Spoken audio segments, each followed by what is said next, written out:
A minha mensagem de hoje tem por tema a dor da remoção. Remover algo ou tirar algo de nossa vida que nos oferece algum benefício é muito desafiador. E todas as vezes que a vida, que Deus se predispõe a agir na nossa vida,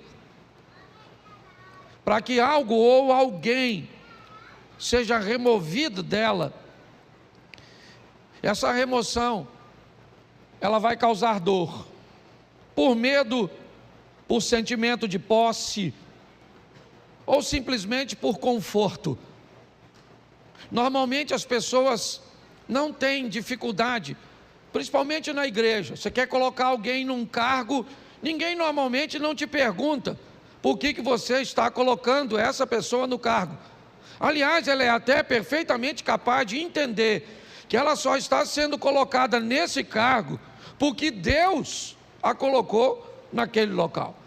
Mas se você precisar remover essa pessoa do cargo, normalmente ela quer uma série de informações, de justificativas para cujas quais ela está sendo removida, retirada de uma função, porque na maioria das vezes, quando algo precisa ser retirado da nossa vida, essa remoção, ela vai nos trazer algum desconforto, alguma dor. Porém, nós precisamos entender que depois que sai da nossa vida aquilo que tem que sair, só então estaremos prontos para avançar para a próxima fase.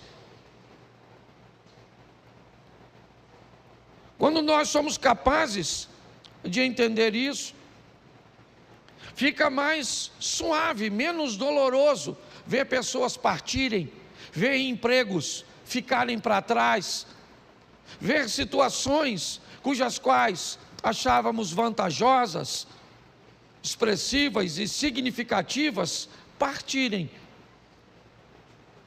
Às vezes sequer elas ficam por muito tempo, porque não é o nosso destino, é apenas uma fase da nossa vida.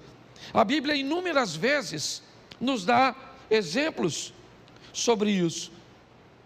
Quando nós vemos a história da mulher de Ló, o que ela tem? Ela tem um apego àquilo que está ficando para trás. Ela está sendo arrancada, removida de sua casa, de seus pertences. Ela só está saindo basicamente com a roupa do corpo. Então a dor dessa remoção, o apego àquilo que ela está deixando para trás, faz com que ela olhe para trás, mesmo diante de uma ordenança de cuja qual ela não deveria fazer isso, ela faz desobedecendo, e sabe o que acontece? Ela não tem mais futuro, ela é paralisada por aquilo. Aquela é uma situação que a paralisa. Mas pastor, muitas vezes nós precisamos retornar, precisamos dar uma olhada, sim, mas não precisa ser num looping onde você retorna onde estava. O movimento pode parecer o mesmo, nós podemos fazer isso numa espiral, onde você volta ao mesmo lugar que estava antes, somente não é na mesma altura.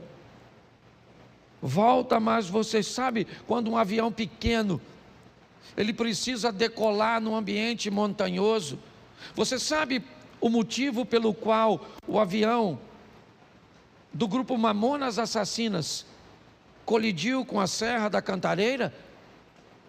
Porque ele não tinha força suficiente para decolar como um jato. Não havia nele potência o suficiente para alcançar uma altura. O piloto deveria ter decolado utilizando um sistema de espiral. Decolaria mais baixo, então retornaria e ganharia altura para que conseguisse transpor aquele obstáculo, aquela serra. Quando a vida vai tirar algumas coisas de nós, e ela precisa tirar, e é isso que eu vou te mostrar em 3 exemplos, nós precisamos estar preparados para lidar com essa dor da perda, da separação, com a remoção, né, de algo ou de alguém que precisa ser retirado da nossa vida, porque senão nós não vamos transicionar de fase. Há quanto tempo você não muda de fase na sua vida? Há quanto tempo coisas ruins não acontecem, mas também não acontecem coisas boas? Quando você vive num dinamismo, é lógico que nem sempre coisas boas vão acontecer. A dinâmica da vida traz consigo coisas ruins, mas coisas boas também acontecem. E nós vamos vivendo e crescendo, evoluindo. Mas se nós não soubermos lidar com essa situação, nós vamos ter problemas. O primeiro texto que eu quero usar é um exemplo disso num milagre. Segundo o livro dos Reis, capítulo 4, verso de número 4. Põe para mim na tela, por favor. Segundo o livro dos Reis, capítulo 4, verso 4. Depois entra em casa, fecha a porta atrás de você e dos seus filhos, e derrame o azeite em todas aquelas vasilhas, e ponha à parte as que forem ficando cheias. Preste atenção na exposição desse milagre, no que a Bíblia está narrando. O milagre está acontecendo, mas todas as vezes que uma botija de azeite se enche, o que esta mulher tem que fazer é retirar essa botija, colocar uma outra no lugar e colocar essa botija para trás. Então, enquanto essa está enchendo, assim que essa enche, ela remove essa e coloca essa para que se encha. Me parece que a visão é basicamente a mesma. Aconteceu, está tudo certo, e agora o que eu faço? O que aconteceu agora é passado.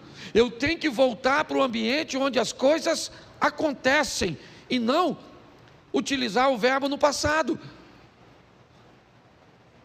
Eu tenho que entender isso. Nós não podemos ficar vivendo, né, a mesma estação o tempo inteiro. Então aconteceu, tá bom, foi bom ou foi ruim, passou, eu tenho que estar pronto para a próxima fase. Quando não lidamos muito bem com isso, nós podemos ter sérios problemas. E o primeiro é o pai da fé, Abraão. Presta atenção nesse texto aqui, coloca Gênesis 13, verso 14. Gênesis 13, 14, dá uma olhada. 14, por favor, e não 4. Isso. O Senhor diz a Abrão, depois que Ló separou dele, ou se separou dele: olha para mim. Tera tem 3 filhos: Abraão, Naor e Harã. Harã se casou e teve um filho chamado Ló. E logo em seguida Harã acabou morrendo. Tera deixa Naor em Ur e sai com Abrão, com Ló, com Sarai, a esposa de Abrão, em direção a Canaã. Mas eles fazem uma parada em Harã e permanecem ali um tempo. Ali, o pai de Abraão, Tera, acaba morrendo. O que Abraão tem agora é apenas seu sobrinho Ló. É apenas um sobrinho. Ele não está mais em Ur, não. O texto é claro. Todos os restantes, né, ou as pessoas restantes, acabam ficando em Ur. O único que está caminhando com Abraão é Ló. Quando Deus aparece a Abraão e diz: Abraão, sai da sua terra e da sua parentela, ele não está em Ur, ele está em Harã. Note bem, a terra dele não era Harã, a terra era Ur, mas Deus está dizendo para ele, se ele está ali, naquele momento, aquela terra é a terra dele. Deus está dizendo para ele, essa terra onde você está vivendo, ela é sua no momento, ela é o lugar que você está. Ele já saiu, é verdade, de Ur, seu destino era Canaã, mas seu pai parou em Harã, por motivo cujos quais eu desconheço, e acabou morrendo ali. E o que sobra para Abrão? Sobra Ló. Quando Deus diz, sai da sua terra e da tua parentela, a terra é Harã, e a parentela é Ló. Apenas um parente. E apenas uma solicitação de remoção que Abraão me parece que tem dificuldade de fazer. Por quê? Porque Ló era órfão, provavelmente. Porque a terra cuja qual ele está agora não é Ur, não é um ambiente de Ló, talvez. Mas o grande problema é a orientação e a ordem que Deus está dando a Abraão. Deixa, está na hora de Ló sair de sua vida, porque só tinha ele, então não tinha outro. Note que é apenas uma coisa, e apenas uma pessoa, mas olha o estrago, o atraso, o prejuízo, que desobedecer uma orientação do Altíssimo pode trazer para a trajetória de uma vida. Por que Abraão provavelmente tem medo, insegurança de deixar Ló para trás? Porque se ele deixa Ló, o argumento dele vai se solidificar em Eliezer, o Damasceno. Já que ele não pode ter filho, pelo menos que ele deixe sua herança para um sobrinho, que ele o adotou. Pelo menos é alguém de seu sangue. E parece que Abraão está preso nisso. Na hora de remover Ló é muito doloroso. Por quê? Porque ele é a minha segurança no que diz respeito ao futuro. Se não for ele, como é que vai ser? Pois é. Às vezes quando Deus quer remover algumas coisas cujas quais somos apegados demais, sem ela não veríamos uma saída. O que eu vou fazer? Como é que vai ser? É a única coisa que eu tenho, é a única corda que eu tenho para me segurar. E Abraão leva Ló com ele. Ele não consegue se apartar de Ló. E eu confesso a vocês que fora a sensação de ver seu sobrinho enriquecer, Ló não traz mais nenhuma alegria para a vida e ministério de Abraão. Nenhuma. Se você for olhar a história, é só problema, é só dificuldade, é só adversidade. Até que chega um momento que Deus diz: Abraão, não tem mais como. E aí entra o verso, coloca o verso 13 por favor, desse texto. Ora, os homens de Sodoma eram maus e grandes pecadores contra o, verso 14, disse o Senhor a Abraão, depois que Ló se separou, ergue os olhos e olha, desde onde estás, para o norte e para o sul, para o oriente e para o, vamos lá, porque toda essa terra que vês, eu te darei a ti e a tua, preste atenção, isso só acontece depois que Ló vai embora. Olha só, Abraão era rico, sim ou não? Sim. Foi a riqueza e a prosperidade que fez com que os poucos recursos da terra não fossem suficientes para sustentar os dois rebanhos. Há uma briga, um litígio entre os pastores de Ló. Então Abraão Diz a Ló: escolhe para onde você vai, escolhe. Decida para onde você quer ir. Note que Abraão não está preocupado com a direção, ele está preocupado com a companhia. Enquanto Ló caminha para Sodoma e Gomorra, lembra o verso 13? O que tinha lá? Homens que viviam em grandes pecados. Abraão não. O caminho de Abraão era outro. A rota de Abraão era outra. Abraão estava disposto a andar com Deus. Era isso. Quando olhamos essa história, o que descobrimos? Que o pai da fé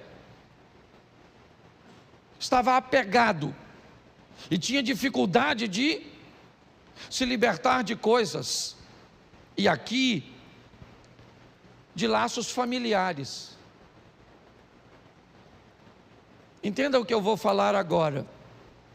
O corte do cordão umbilical, o rompimento da sua vida para com a sua família, para viver a sua própria história, precisa acontecer. É importante que você entenda isso. Existe uma nova fase para você, e você precisa estar pronto a retirar ou a permitir que isso aconteça. Se dependesse de Abraão, ele não tiraria. Mas a prosperidade dos dois foram tanta que a terra está dizendo para eles: vocês não têm como viver juntos. Então ele diz: então você vai embora. E o texto diz que assim que Ló sai da vida de Abraão, Deus disse: agora levanta os teus olhos e olha. Agora dá uma olhada. Agora não há limite. Finalmente eu posso fazer na sua vida tudo aquilo que eu sempre quis fazer. Só não conseguia fazer antes porque você ainda estava aprisionado. É importante, eu não sei qual é a prisão ou aquilo que precisa ser removido da sua vida. Eu sei que tem coisas, e principalmente quando o assunto são questões familiares, principalmente, é romper com uma mãe para dar um outro nível para o casamento. É romper com um filho para dar um outro nível para o casamento. Pare e pense. Muitas vezes nós precisamos, não é abandonar, não. Você vai ver o que Abraão ainda vai fazer mais à frente. Mas é importante que nós entendamos isso, que depois que Ló sai da vida de Abraão, as coisas tomam um rumo totalmente diferente. Então, por mais doloroso que seja, esteja pronto para viver essa remoção. Deixa eu usar a segunda, que eu não posso deter muito tempo. Jonas 1,15. Jonas capítulo 1, verso de número 15. Levantaram Jonas e o lançaram ao mar, e cessou o mar da sua fúria. Preste atenção. Um barco está para afundar, e Jonas está nele. Qual é o problema da tempestade? É Jonas. Qual é o motivo de tudo aquilo que está acontecendo? É Jonas. Por que Jonas está ali? Porque o capitão do navio está ganhando dinheiro com Jonas. Jonas está ali porque comprou uma passagem. Jonas está ali porque tinha uma grana para comprar uma passagem para entrar nesse barco. Mas ele é um desobediente, está certo? Mas ele está trazendo dinheiro. Mas eu não sei quem ele é, tudo bem, não quero saber. Ele está trazendo uma grana, ele está trazendo uma lucratividade, e pautado nessa lucratividade, eu não sou capaz de selecionar quem entra na minha vida. Deixa eu fazer uma pergunta para você: quanto custa para entrar na sua casa? Quanto custa para entrar na sua família? Quanto custa? Qual é o preço de um ingresso da sua intimidade? Pare e pense. Por causa da entrada de Jonas, o capitão do navio, que não é profeta, ele não desobedeceu a Deus, não. Ele cometeu algum pecado quando vendeu o ingresso do barco dele para o Jonas? Sim ou não? Claro que não. Mas não interessa, tem alguém dentro da vida dele, tem alguém dentro do barco dele que está trazendo aquela tempestade. É só uma questão de tempo até ele afundar. Você sabe o que ele faz, o capitão do navio? Ele pega toda a carga e joga fora. Ele precisava perder a carga? Não, o problema era a carga, o problema era Jonas. Mas ele perde a carga. Porque pessoas perdem aquilo que não precisava perder, quando não querem tirar o que precisa ser retirado. Você não quer tirar esse comportamento? Então tá bom. Perde o casamento, perde a intimidade, perde a paz. Mas sabe por que Jonas saiu do barco? Porque o capitão procurou. O capitão está procurando, me parece alguma coisa para jogar fora. O que ele quer é aliviar o barco, já perdeu a carga, é verdade, mas a tempestade continua, então ele vai no porão, ele desce no porão do navio. Eu já falei isso aqui, ele desce no porão do navio, e lá no escuro do porão, deitado num lugar, está o Jonas. Porque aquilo que às vezes vai te levar para o fundo, não está na luz no convés, está no porão, escondido, quietinho.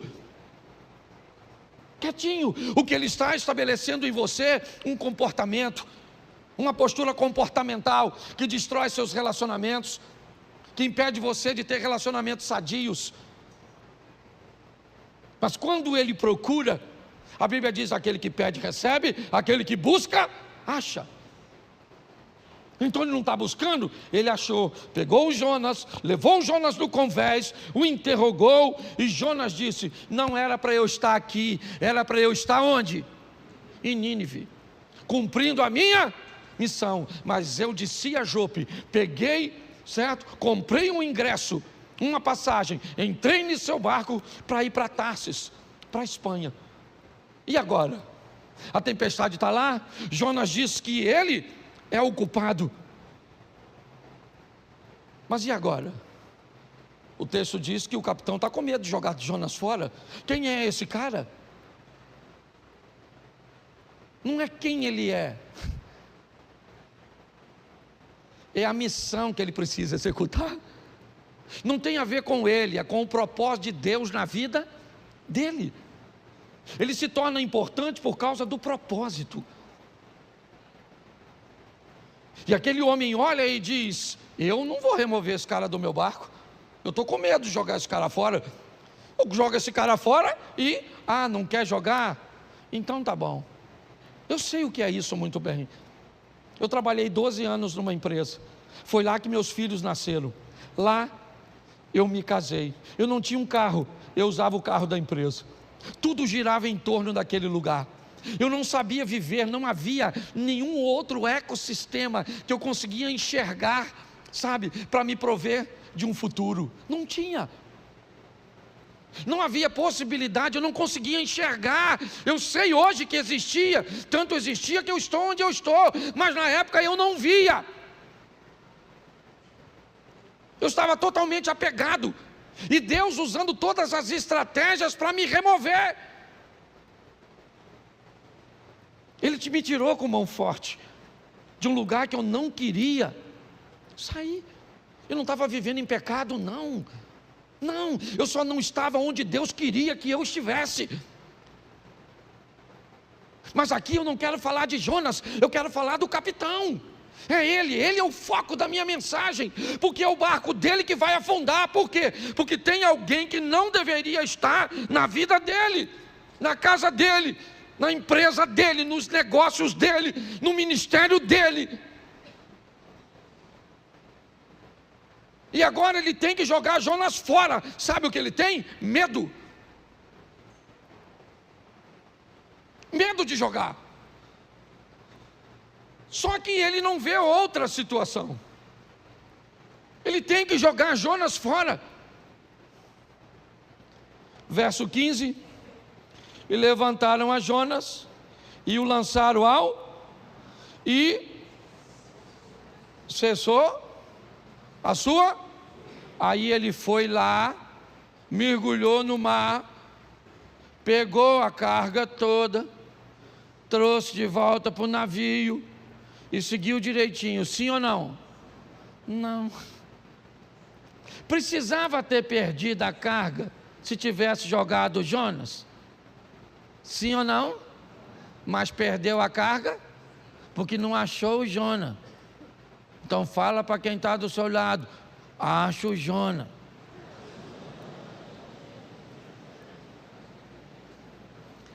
Entendeu, querido? Acho que Deus está falando com algumas pessoas aqui hoje, certo? Você nem tem barco, mas tem Jonas, tá certo? Ah, pastor, descobri hoje, o meu Jonas é o meu marido. Se Jonas é o seu marido, eu vou te dar uma notícia, dona. Afunda. Porque tem gente que, a turma que já está brigando, né? Fala, pastor, nossa, remoção.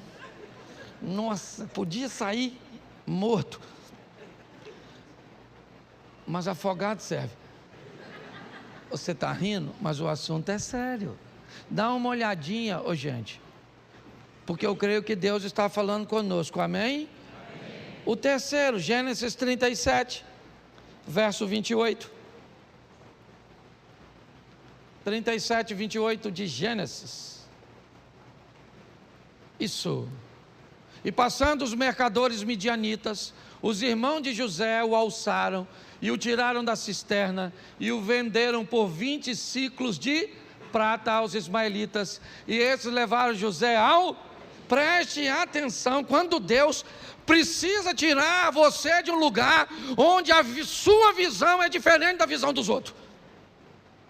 Por favor, se você veio para essa igreja, certo, e você não quer se encaixar nessa visão, essa é uma mensagem extraordinária para você.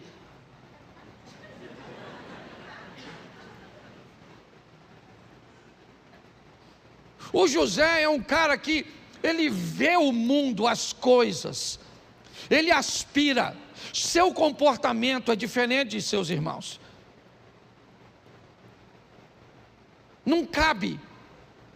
Eu não estou dizendo que Rubem, Simeão, Levi, Isacar, Zebulun, Gad, Azer, Naftali, certo? Eu não estou dizendo que eles estão errados. Eu estou dizendo que há uma visão diferente. E Deus então vai remover José. Sabe o que ele é? Irmão dos caras. Sabe, ele vai ser vendido como? Repita comigo, é melhor ser um escravo na mão de estranhos do que irmão de uma família de invejosos.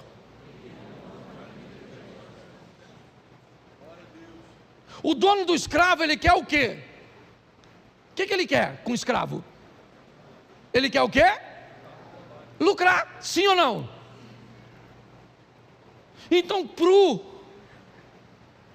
dono do escravo, quanto mais ele lucrar, melhor. O que o escravo vai fazer lá na frente, se o escravo amanhã se tornou governador do Egito, o cara não quer saber. O que ele quer saber é o quanto ele ganhou quando vendeu o escravo. Mas um ambiente de invejoso, ele está preocupado com o que você pode se tornar no futuro. É isso que vai incomodá-lo. Então o propósito, enquanto o dono do escravo não se preocupa com o escravo amanhã, desde que tenha ganho com ele, o invejoso não, ele se preocupa totalmente com amanhã, com aquilo que você pode se tornar. Porque na verdade, na maioria das vezes, todo mundo quer ver você bem, desde que não seja melhor do que ele. Na maioria das vezes é assim que funciona. José precisa ser removido daquele lugar. Não cabe ali. Mas pastor, fique tranquilo. Essa é uma questão de família, e uma família bem organizadinha. Não esqueça que esse cara, ele é bisneto de Abraão, sim ou não? Isso. Ele é filho de Jacó, que é filho de Isaac, que é filho de Abraão. Essa é uma história sensacional no que diz respeito à família. Por quê? Porque José é vendido pelos irmãos aos ismaelitas e vai para o Egito, como nós lemos o texto. No Egito, então, ele se torna governador e depois de anos, seus irmãos vêm morar numa terra que ele conquistou para seus irmãos. Olha só, nessa história, os irmãos de José cabem na vida de José naquele momento que ele está lá? Sim ou não? Não. Mas quando ele migra para o Egito e se torna governador, quem é que vem morar com ele? Os irmãos. Tem gente que não cabe na sua vida hoje, mas vai caber. Tem ambientes que hoje precisa ser retirado de você. Talvez porque você não tem habilidade para lidar com ele. Mas todas as vezes que Deus quer remover isso, ou quer remover algo, alguém da nossa vida, se esse ambiente, se essa pessoa nos traz alguma vantagem, nós vamos ter sérios problemas. Isso aconteceu com Abraão, como eu citei aqui para vocês. Isso aconteceu com aquele homem que teve seu navio ameaçado porque alguém não devia estar lá, e mesmo na hora de remover foi desafiador. E para José também foi difícil ver seus irmãos ficarem para trás e ele ser vendido. Hoje, o que eu entendo aqui para todos nós é que algumas coisas precisam ser retiradas, removidas. Essa palavra veio a mim quando eu ouvi aquela ministração na Slavec, onde aquela ideia de graça que me trouxe até aqui foi ampliada, não diminuída, ampliada. É uma nova fase. É importante que nós venhamos a respeitar o tempo da mudança. É um grande desafio para nós. Eu não sei se você sabe, mas a história de Abraão começa com 75 anos de idade.